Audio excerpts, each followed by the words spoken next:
I recognized how important timing is and how it's kind of impossible to drive it. It became inevitable for everyone to not change. Enough people recognizing that change was necessary for long-term success. Something I fall back on, it's called ADKAR. It's less about what you are and more about what you want to become. If they're doing the ceremonies and forming the habits, it may not be enough to really unleash their potential value to themselves and to the organization.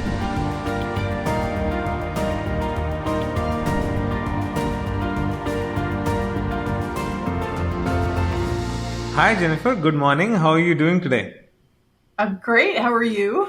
Well, very well, and I'm all the more excited to start, this conversation with you, which I've been waiting for a couple of now months actually. Yes.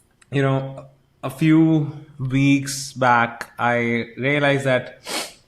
So there was a study somewhere, and I read that the world's going to spend $3.5 trillion on digital transformation alone in 2026, right? And that just piqued my interest because I happen to run a company which is middleware, which helps engineering teams reach their goals faster by making their processes efficient, teams productive, and this made me feel that most of the companies are struggling with the right way to change because it's very hard to leave the old, go for the new, and take your team along. And that's why, once I started researching more about this topic, I discovered you on LinkedIn, and you were always, just pouring your insights and talking and sharing so much about your learnings, when you are undergoing a change. And that's why, the episode on Change Story with Jennifer is very, very special. And I'm glad to have you. Yeah, change is really difficult, and I have really appreciated our interactions, and I'm excited to talk a little more about what's going on within my organization and my experiences. Should be great. Yeah. So we'll start very quickly with your introduction. You had an amazing career, delivering across multiple industries, and one of these industries has stuck really long with you. So, why don't you tell us about a little bit about your background, your introduction, and what you do today? Sure. I should say before we get too far that I'm sharing my reflections, my perspective. This is in no way intended to represent the stance of any particular organization, but I'm very excited to share my history and what I'm learning now. So most of my career has been spent in the project management space, focused on driving time and cost elements. And I've been at that for nearly 2 decades now and realized that I just kept seeing these things that would bother me. I would notice that even though here I was trying to drive everything in a certain direction, things just move at their own pace. Things just happen when they're ready to happen. And so often we'd be chasing, sort of this very specific outcome through a waterfall model. And the needs would change so quickly, but by the time we got to the end, it wasn't what our customers needed or what was beneficial to Right. us. And then on top of that, the thing that I kept realizing was in my efforts to drive us in specific ways towards specific goals, I was really frustrating and irritating my colleagues who didn't want to be controlled. And that Yeah. all these things over time started moving me in the direction of understanding better how change works, how we get things done in ways that are good for customers and employees. And I started down this journey of switching my perspective from management to facilitation and trying to figure out how to Hmm. support healthy change that made people feel empowered and very much part of what they were asked to do Right. while keeping that customer focus. So that's kind of been my broader journey. Yeah. And you're right, a lot of that time has been spent in the academic publishing space, which has actually been quite the journey, especially recently. We've had a lot of interesting Yeah. changes coming at us. Yeah, this is fantastic, right? So you mentioned a couple of things like focusing on the customer, enabling change, as well as empowering your colleagues, right? Mm-hmm. But see, when we are slightly ahead of, we are past the change or past the decision, everything kind of makes sense looking backward, right? It's always easier to join the Yeah. dots backwards. But what pivotal moment do you think happened that just made it very clear in your head that now is the time to change, right? So there's one slight itch that's always there with, let's say, any working Mm-hmm. setup, that people are Mm-hmm. saying, oh, my work is hectic, or some people might say my job is toxic. And there are different ways of how people express dissent in their workflow, and inefficiency in their workflow. But what Mm-hmm. was the pivotal moment for you? So I think for me, it's interesting. It seems like my own personal journey has sort of reflected the journey of the organization that I'm a part of, and also the industry that we operate within. Hmm. So I think for myself, it was realizing how much the things that I wanted to accomplish and achieve, I was actually getting in my own way. Hmm. You know, I was, I Wow. was, I was not thinking about how I could support others. I was instead sort of more focused on myself. And the more I moved my perspective to how I could be helpful to others, the more all the things I had hoped to accomplish and the relationships I'd hoped to cultivate just naturally happened. So that was interesting. That's really happened just over the past year or so. Yeah. And I think it was this exploration of change and how that operates and how to keep myself healthy while helping other people to also be healthy. And I mean Yeah. that, physically, mentally, psychologically, Hmm. that I think I became better equipped to maybe be helpful in that space. And at the same time, um, our organization was undergoing quite a bit of change. We brought in a new transformation department, Wow. um, and um, all of this is because our industry had some huge changes going on. So we've a few things I'll point to. There's been a lot, but there's a few things. One is around open access. So the Hmm. idea is that research should be made freely available to the public. And governments that have funded research have started to make this a requirement. So publishers figuring out how to remain relevant in that space and make sure that they're balancing the need for access to this content with the investment that we need to make to review and publish that research is it's an interesting balancing act. And as an industry, we've all been learning to adjust to that. Yeah. And then throw on top of that these recent advancements in AI, and what the effect that's had is it's increased the pace of publication and to access to research, because researchers are figuring out how to leverage that tool in order to complete their research faster, maybe help with writing their Hmm. papers and so on. At the same time that the publication industry has said, okay, it's incredibly important to us that we ensure the highest standard of professional and ethical integrity in the research, at the same time that there's this funding pressure around making content freely available. And some of this has then bled into research fraud, and it's been a serious issue that we've been grappling with. So as this volume is increasing, and the positive effect of more and more researchers globally being able to access the academic publishing platforms, it also means, unfortunately, we've had some bad actors and trying to figure out how to manage that, and ensure that what we publish is building the scientific record has been quite challenging. So it's Yeah. it's been a multi-layered journey, I would say. Wow. And before you started, let's say, realizing, so these well cut out challenges, right? Open access, research, I would say overwhelm, or the research fraud.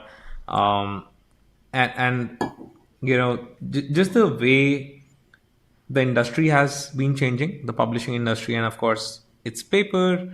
There are popular shows around it. The Office is all around the paper company, and Yeah. which fights with a bot while doing sales and stuff. So when you were encountering all these technology changes, where were where were you? Uh, were you looking at your industry or your particular organizational experience using a technology already and moving slower, or were you not at all with the modern technology and suddenly there was such a Oh. huge difference that now was the time to do it? Like now was the time to let you must change. Yeah, it's interesting. I think for most publishers, this isn't technology driven because our industry has kept up pretty well with technologies. And I mean, we've been undergoing quite a bit of Hmm. transformation. Even when you think about going from publishing everything on paper to going to digital Yeah. access. So I think we've actually done a great job as an industry of keeping up with technology. It's more been a question of how do we how do we better serve customers and the public and do it in ways that maintain this integrity of the industry. So Yeah. yeah, it really wasn't technology driven. Yeah, it's been more about how do we change the way that we work Hmm. in order to keep up with faster and faster pace. I mean, the industry's in an incredibly strong and healthy state. Now Yeah. is the perfect time to make these you know? We work, you Yeah. know? Yeah, So makes sense. yes, will there be technology components? 100%, of course. Yeah. That's definitely part of the path, but I wouldn't say it's the driver. Got it. Wonderful. And when you are looking at, let's say, this is a wonderful problem that we want to move fast, and that's the change that we want to do it. So it's a cultural change, it's a mindset change, just wrapped under a technology and a methodology change, right? Yeah. Whether Yeah. it's from waterfall to agile, and different kind of changes which we'll know throughout this episode. So when you did, notice this shift that you must, persevere through, how easy was it to get the buy-in? And if you could drive us through, how did you approach the buy-in? Because if it's an industry-wide change, that means a lot of stakeholders get involved. Not Hmm. all of them are open, like your open access. Not all of them are updated with the latest advancements, because I'm assuming that since you have been associated with the company which is a big player in the publishing industry, there were ways the things used to work for them. And so how did you convince and your organization, how did you get the buy-in? It's interesting. I think as I've looked back over my career, I recognized how important timing is and how it's kind of impossible to drive it. It just kind of happens on its own. So in this case, I think it was just a matter of enough people recognizing that change was necessary for long term success that it kind of took us naturally in the direction we're in now. So it takes a while for people to get there. There's always going to be a few people on the bleeding edge who are excited by the newest thing and can't wait to Correct. dive in. And I call them the explorers. They're the folks that just like to get in there and play with new technologies and Yeah. so on. But for most of us, I think it's really important to feel like the risk that you take by changing things is going to be worth the benefit Yeah. that you'll achieve. And that risk benefit analysis is different for everyone. And I think it just kind of builds within an organization. You just start to get a feel for when you've got enough people in the right positions that it makes sense. Right. So if you're trying to get past that risk benefit analysis that's weighing a little heavier on the risk side than the benefit side, I think there's a few things that you can do. I mean, one thing is just assessing the trajectory you're on. Look at the past and see where you are now and see if you can take some guesses about where that might take you. And then gather data points from a bunch of different sources. Just find out, what are other organizations in the industry doing? What are your Yeah. colleagues seeing? And then just start to figure out that timing. Sometimes Yeah. you feel an opportunity and you can push. Other times you really should step back and just sort of let those seeds grow and come to fruition on their own when they're ready. And that's, I just think, one of those things you develop over time. Yeah. For me personally, as I sort of try to time my interactions well, I'm focused on growing my own toolkit because I like to be in that explorer space. And so I'm always thinking about what are the next places we might go to and what new things might I learn or bring to the organization that could be Right. helpful. And so it's not that I want to apply every skill that I gain immediately, but I want to have a really broad toolkit that I could pull from and bring into whatever situation makes sense. So that, and then just constantly sort of testing the readiness, just seeing, okay, Yeah. are my colleagues seeing what I'm seeing? If they're not, is it because I'm not sort of looking in the right direction or because they're just not there yet? Ye- So Yeah. yeah, sorry, go ahead. No, no, no. Yeah. You're right. I mean, so you mentioned two things, right? One is that it became inevitable for everyone, like, to not change, and the change was obvious Yeah. for our for the next phase of success. And the second thing that you mentioned was that you might take guesses on how far you could go. Yes. So, Yeah. from what I believe, like working in different organizations and working like with different organizations in my journey, that a defining success which is mutually acceptable is very different, right? So, Yeah. I'll take the second part of how far your team would go. How did you drive that consensus? But you would love to know, how did you drive consensus on what's the success looking like? What success for each and every one of you? Yeah, that's such an interesting question. I think, I mean, in our case, because there was enough understanding and recognition that changes were required, Yeah. we kind of were lucky in that regard because we were building out a new strategy already. So we were establishing those goals for the organization Got it. as a whole. Makes sense. And then also we were doing an update to those core values that we want to bring to the work that we Yeah, do. So there was what do we want to do, but then there's how do we want to engage with it. definitely. So I think it was pretty easy to start aligning the changes to that because we were together collectively already defining what success would look like. So I think what gets interesting is when you start thinking about the values part of this, So because I success, love the value system, uh, yeah, methodology. Any particular value that you really like? yeah, I think, yeah, because I mean, when you think about what you want to accomplish, success is also measured by how you do it. Yeah. So for me, one thing that is, I think that I've got a few. One that's important is kindness to your colleagues, to yourself when you're learning, when you're trying new things. Another is being action oriented. You don't want to stay in that analysis paralysis zone. Yeah. You want to be sort of moving and getting things done, but not to the extent that you're being disruptive. Yeah. And then another one for me that's really important is to expand the winner's circle. There's Wow. no one person Yeah. that needs to be at the top of the heap. I'm a big fan of the infinite game. You can, game theory, you I can was kind just of think about to mention about. that. Yeah. Yeah, I love it. I exactly. love it. I think Yeah. we'll adopt the expand the winner circle value to our company as well. This is wonderful.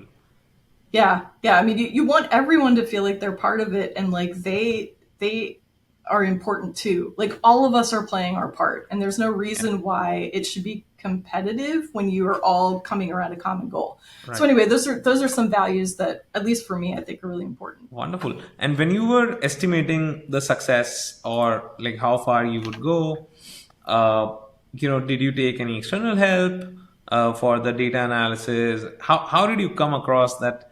Okay, this is what we'll be able to achieve, because while technology and AI is eating the world, it doesn't Mhm. mean the same when, like, it is very contextual of how different businesses are able to impact their own bottom line with the adoption of AI Mhm. and technology. I What was the first part of the question The again? I first part lost of it the a little question bit. is, how do Yeah. you derive consensus on, Mhm. okay, since we are taking the buy-in, the change is Mhm. inevitable. Yeah. There's no two doubts about it. So we have to do it. We have to do it. We Yeah. have to do it. But now we should be also intellectually honest to ourselves Mm. on what it will really result in. It Yeah. cannot say that, okay, you will be leader of your space just by Yeah. adopting AI, right? Right. So, like, did you have, Yeah. Yeah. like, your leadership or the sponsors have such a mind, or maybe have such an estimation of what will be your achievement in year one, maybe decade one, Mhm. or whatever timeline you're taking? Yeah, I mean there are some goals, but I think it's actually moving away from what I was talking about earlier in our conversation with this clearly defined destination that Yeah. we're driving everyone towards, and more deciding to make these incremental improvements. So to become more experimental and to maybe take smaller bites out of what we think we can improve Yeah. and see where that takes us. I mean, and that is very aligned with an agile mindset. Yeah. That's why the safe framework seemed like it could make sense for Hmm. us. That's a hypothesis that we're operating under, is that could be helpful, Right. because the point of safe is that you're able to deliver value to your customers in, you're continuously improving the amount and the type of value you add. And in an industry like ours, where innovation is becoming really critical to reach customers from, in different places. Yeah. And when I say different places, I mean different understanding of science, or different geographic region, or different language. Right? There's a lot of ways that people can benefit from the science that we're publishing. So how do we become very innovative while also respecting and building on what we've built over the last 148 years? So I think it was less about, let's set these clear targets that everyone must strive towards, and more say, how can we make incremental improvements over time to ensure our ongoing relevancy?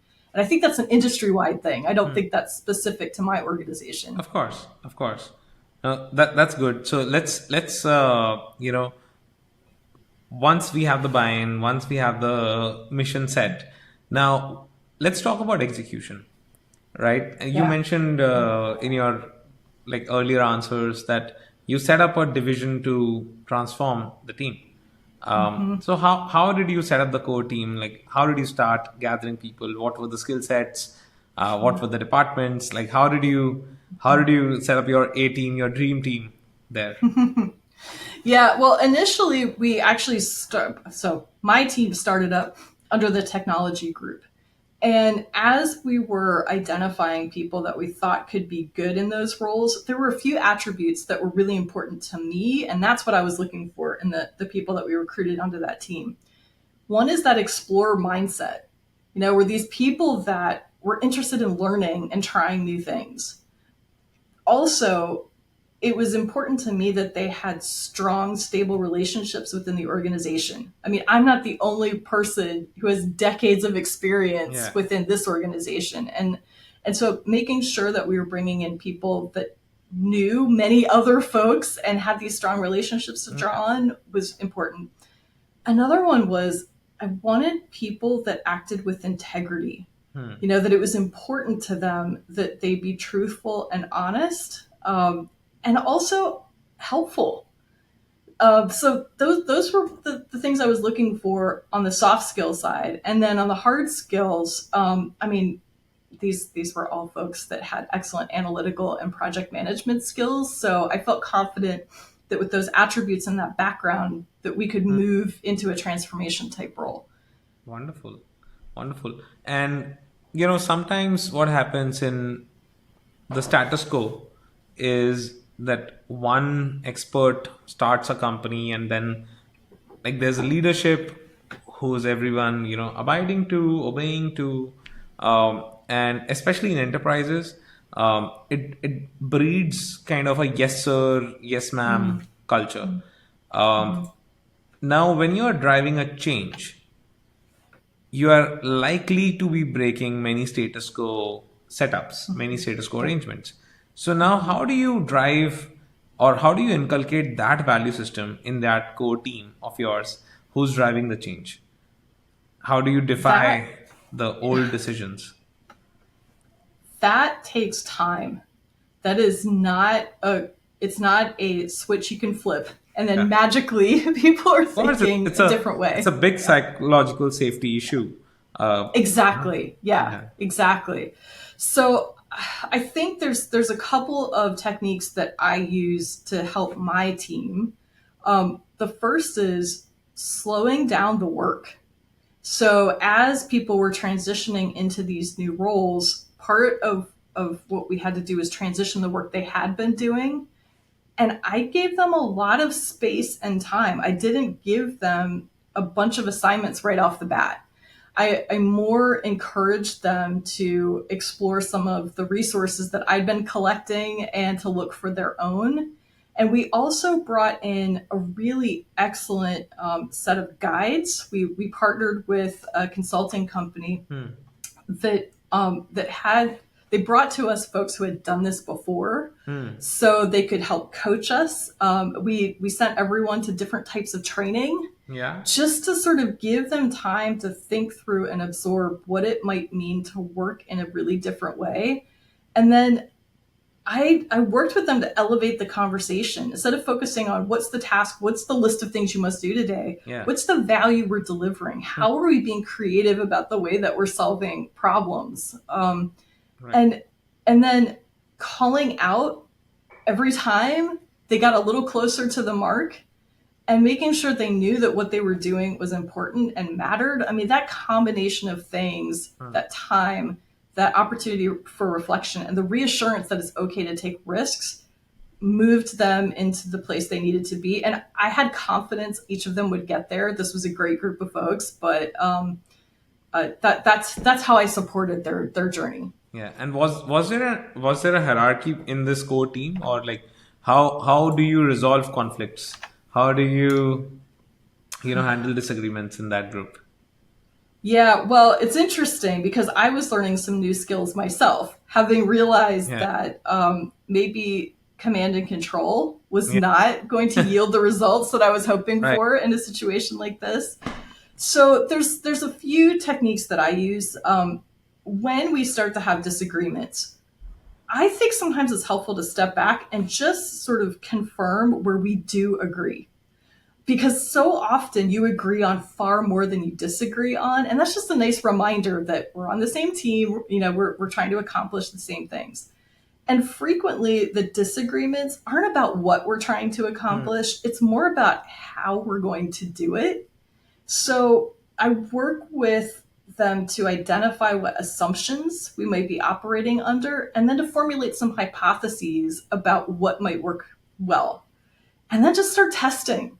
And what I find is that when we do those small scale tests and we stay in that mindset of learning and adapting, that actually moves us faster towards solid, meaningful solutions, and better answers start Hmm. to emerge from that process. And at the same time, it's building respect and collaboration amongst the colleagues. So I very much encourage disagreement. I do not ask my folks to just be yes sir kind of people. Yeah. Um, but I also expect them to work together to find the right solutions for us, whatever those are. So I'll say, in a crisis situation, of course, it's easier to have one person who just says this, that, and the other. But this is not that kind of work. This is trying to build a foundation for the future. Yeah. And that should be, thought through carefully and not dictated. But that's my Yeah. take. That's wonderful. That's wonderful. And once the idea was clear, the plan was clear, and this core team was driving change, the large set of the company, I think that's even more challenging because Mm-hmm. the core team understands they are kind of driving change, so their life is very interesting. But now they also have to onboard the rest of your team um, Mm-hmm. to the new methodology, and maybe we can slightly throw some light on what kind of change and what kind of teams were you dealing with, so that our listeners have a fair understanding of the persona and the difficulty they might have with that persona when they are onboarding. So, how did you make that onboarding not feel like enforcing to the rest of the team? Yeah, it's interesting. So, I mean, we're like any organization working with colleagues in all kinds of places. Some of them are doing innovative, new products. Some of them are, just keeping that engine running and Yeah, producing our journals. Others are thinking in sort of like the project space. right. So you've sort of got the whole gamut of people and places where they might be focusing their attention. So something I fall back on is it's called ADKAR. So we within our organization use the ProSci methodology, Hmm. and ADKAR is an acronym for awareness. So do I know a change is happening? And takes a lot of communication to kind of help people understand, no, the change really is happening and it is actually going to impact you. Hmm. So helping people get aware. Then the next letter is D for desire. Hmm. Have they moved beyond being aware the change is happening to being in a place where they want to be part of it, or they're at least willing to try? The next letter is K for knowledge. So that knowledge, the mind is really open to the knowledge once a decision has been made that they actually want to participate in the change. Then you move to A, ability. So now that I have the knowledge, how do I start to practice what I learned Hmm. until it's become habit for me? And then the last letter in ADKAR is R, reinforcement. So that's where you start to align your incentives and rewards with the new way of working. So this just becomes the new normal. And I pay very close attention to where people are in their change journey, because that helps me understand what kind of communications or support they might need depending on where they are. Hmm. And we actually are putting our entire division through change management training so that everyone has a common foundation for talking about where they are with the change, where their teams are with the change, so that we're providing the right level of support at the right times. Wonderful, wonderful. And now, you know, while you're while you're onboarding people through this cycle and making sure that they understand, they truly believe in the mission, they are with you. Uh, how do you make sure that whether by leveraging data or by processes, like what do you use as a tool to make sure that you're on track and your momentum is catching up? It's your the momentum is not dying down, because again, Mhm. right, the premise is the change is the only constant, but it is also the hardest thing to drive. So how do you make sure that your team's on track with what you intended to achieve, with all those core team product like program managers and the delivery in Mhm. charges, as well as the team facing these challenges? How do you ensure both of these things? Yeah, it is interesting to think about how do you make sure you're on track when you're trying to work in a very agile way and address the specific needs as they arise. Yeah. So I will say on the metrics front, we're just now starting to get a feel for what kinds of metrics might be useful and even what systems we might be able to pull that information out of. Yeah. So that's something we're still in the process of sorting out. And, we can come back to that. I don't know. Let's talk in a year and I'll let you know how that part is Of gone. course, we'll be in touch. Easy, Sounds easy good. plug. Sounds good. Uh, but how we're handling this now is, I mean, to be honest, a lot of it is we we have these guides in these consultants that are helping us understand the phases people and teams need to move through, the kinds of training we need to provide, the types of behavioral outcomes we should start to see. And so we're kind of moving through a plan that is pulling teams in over time. So we're not doing a big bang approach. We're just saying, okay, this scope is doable right now. These teams are ready, or we can help them to get ready.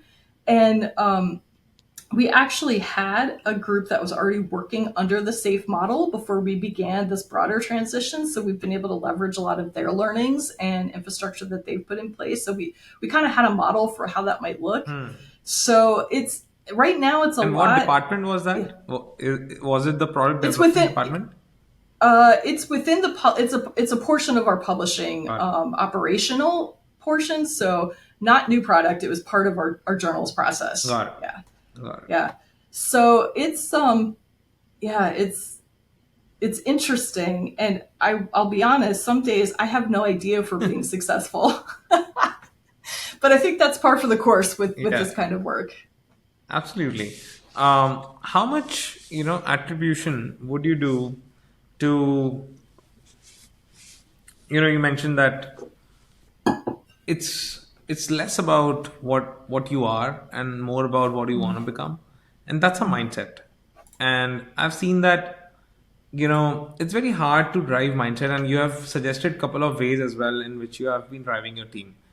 Now, someone who's, let's say, in your industry or an industry like yours, um, a Jennifer in a parallel universe, a Jennifer in a parallel Yeah. industry, Yeah. if they have to start, shifting mindsets for their teams, do you have a take on it? Do you have a mental model about it? How do you influence mindset? Because you can do everything. You can ask people to change. You can give them guides, and you can give them the skill. But how do you give them the will? Do you have a take on that? It's such an interesting topic. And there is research that indicates that if you form habits, that will naturally address mindset. But I'm not convinced that you should only focus on the habit forming. Yeah. I think the mindset is also important because that is what is going to carry you forward in that way and continue to build on that for the foreseeable future. So just to sort of illustrate the point, as we're moving more teams to Agile, if they're doing the ceremonies and forming the habits, it it may not be enough to really unleash their potential value to themselves and to the organization, because they might move from, okay, the project manager tells me what to do and I do what I'm told, to the scrum master tells me what to do and I do what I'm told. And the point is that you become part of a team and you contribute your capabilities and your full engagement to the work that you have in front of you. So I think mindset's really important. There's a few things that I think are helpful, and it's all around reassuring and rewarding experimentation and collaboration. So calling people to a purpose, not just do this task, but this is why it matters, and this is how it's going to help our customers, or this is how it's going to help our colleagues. Rewarding people for living those values, and then continually improving practices and processes. So as you see progress being made, call for more, and I think that combination of providing the skill set needed to work in a new way, but also reinforcing the need, why we're doing it. I think over time that starts to build the right culture. Yeah. But it is not a What kind clear of path. reward? Yeah. What kind of rewards have you seen work? Because that's one of the things that I haven't been able to crack, right? Because it's a thin line before you start rewarding people for doing their own jobs, and spoiling them up for life. That, okay, if I am not getting the reward, I won't do the work. To feeling like, hey, the company is just baiting me, right? What kind of reward systems, in your personal experience, have you seen being worked and accepted by the colleagues to motivate them in real, like for real. All right, I'm going to cough. Yeah. You want to have water? We have been Sorry. speaking constantly for 40 minutes. Yeah. Sorry about that. I felt it building. I was like, I'm just going to let it go. So I think reward is interesting. And I, it's really about helping people understand what matters to them and ensuring that they feel respected and supported in that. Hmm. So a lot of this is, do we have the career path opening up that will allow me to Hmm. not only benefit myself, but also benefit the organization? Finding that nice synergy. I don't think it needs to be about cash awards. I think it can just be about managers recognizing Yeah. when someone is living those values or teams celebrating each other. Yeah. I think it's a lot of small ways that we encourage each other, but ultimately, what I would hope for is that people find they just feel better working in this new way. Yeah. And it's not that they need to be handed some sort of a cash incentive to Hmm. do it, but more that they know this is what is going to take them where they want to go, and they can enjoy the work and the people they work with while they're doing it. That's the culture that I at least try to breed. Yeah, wonderful, wonderful, and just moving like a roller coaster right now. So, from a very philosophical and mindset point of view, I'll ask you a tactical question. You know, of course, safe is very famous. There's like everyone's talking about safe, Yeah. and it has been around. Like agile has been around, but safe's the new one, new kid on the block. Um, there's also Dora metrics that are around for delivery optimization. How did you make sure that this is the right framework for you, or did you choose it just to start with, and then let's decide if any changes are required on the go? It's a hypothesis we're testing. Yeah. So it's not that we are convinced safe is the way to go. In fact, the more I understand about safe and the various components it's built on, so agile, lean thinking, design thinking, all these sort of modern management and development practices, the less tied I feel to safe as our model, and the more I think about it as agile at scale. So, how do you help teams to work in an agile way? But then, how do you help them connect with each other to ensure that they're supporting each other and that we have continuous value flowing from the beginning all the way through to the end? So, I am not just depending on the SAFE framework as we're thinking about how to roll this Yeah. out. I'm looking at all of those underpinnings and components that they have pulled up into SAFE and going back to those and saying, Yeah. which of these are the ones that I think will help? And we're trying them and we're seeing what works and doesn't and updating as we go with the help of our consultants. Yeah, that's wonderful, right? Because I think that all these frameworks, um, people tend to, because of course the way the the creators of these frameworks function or propagate their learnings is by certifications, right? And Exactly. our Yeah. human mind is quite tied that once you do something like an education, you tend to stick to the book. But what I have realized personally is that none of these things apply to any organization by the book. So Never. it's Yeah. it's like it's like getting your suit, right? It's always bespoke. So if you get anything ready made, it'll work, but it'll not look great on you. But if you get it bespoke, it might be slightly expensive, and that expense you're bearing with time, educating other people, pouring in your core values of kindness, not being in analysis paralysis, and truly understanding that okay, these are the values that scaled agile brings. And then what does that mean for us? Mm-hmm. Right? It's like adopting a fitness lifestyle, but not saying that I'll go to a gym. I might do it at Right. home. I might do yoga. I might do 10 other things, but it's a lifestyle choice that you're taking. So Mm-hmm. Jennifer, I mean, you have been at it for a couple of years now, I guess, a couple of months maybe. How are you making sure that because now that you have seen multiple shifts of technology, right? Mm-hmm. Uh, how do you make sure that this mindset of change is embedded in the culture, right? How do you make sure that you or there's like the Jennifer of tomorrow doesn't have to go through such heavy lifting?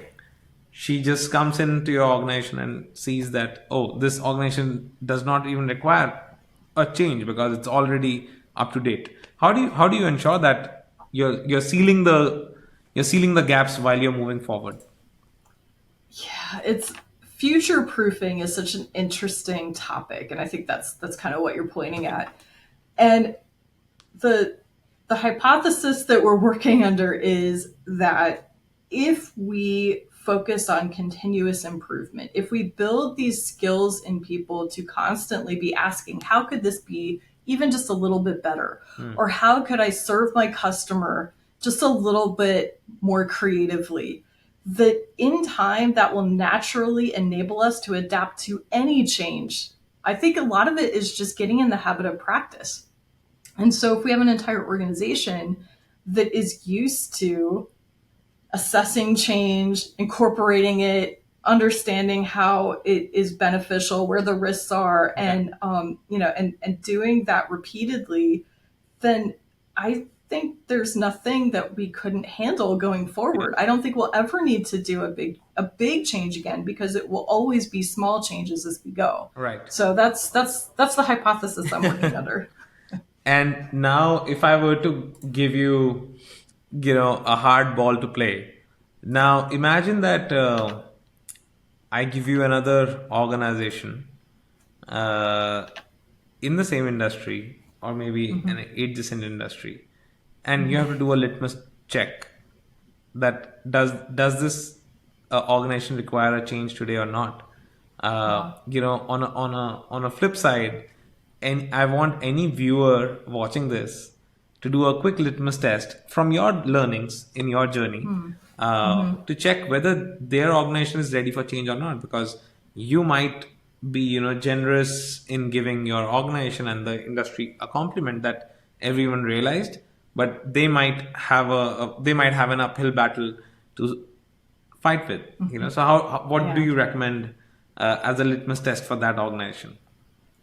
Well, I have my personal thoughts on that. I will also say that Agile has Agile team assessments that you can Hmm. do in a more formal way. Okay. And ProSci has change assessments that you can do for teams to kind of see where they are. So there are these formal Yeah. ways of doing that and collecting that information.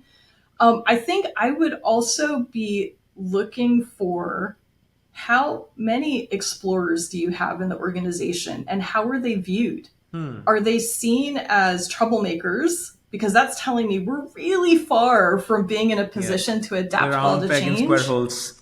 Exactly. Or are those people seen as maybe a little weird, but on the leading edge and Yeah. given some latitude to kind of try new things and bring those back? So that might be one thing I look for. Another thing I'd look for is how do people treat each other? In general, is there a very hierarchical structure where someone from on high says, this is how things will be done, and then it cascades all the way down? That's telling me you're probably not very adaptable to change because you are dependent on someone else to tell you what to do. Whereas if there's a more collegial, collaborative spirit within the organization, I think that tells me, okay, this is an organization that has a lot of adaptability. So I think if you combine some of these harder assessments with this just sort of taking the temperature of the organization, that's going to give a pretty good sense of how close they are or are not to being ready to adapt. Yeah, wonderful. Jennifer, I could just go on and on, but thank you so much.